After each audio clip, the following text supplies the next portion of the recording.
In this guide, I'm going to show you guys how to fix Scotiabank transfers and payments issues. Let's get started. The very first thing you have to do is check your internet connection. A weak or unstable network can easily trigger this error. Try switching from Wi-Fi to mobile data and mobile data to Wi-Fi. Also give a fresh restart to your router. Once your internet is stable, try the transaction again.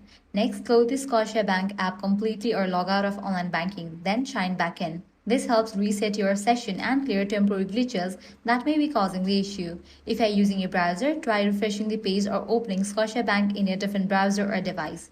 Next, check Scotiabank server. If the services are experiencing downtime, you will need to wait until the problem will be resolved from the end.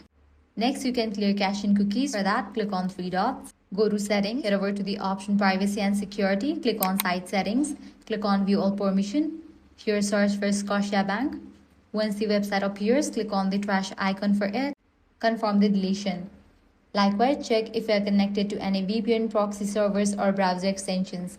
For that, navigate to this Extensions tab. If you are connected or you have enabled VPN's proxies, you will need to disable it as these can trigger upstream errors. Finally, double-check your account details and ensure your profile is in good standing with no restrictions or transfer limits reached.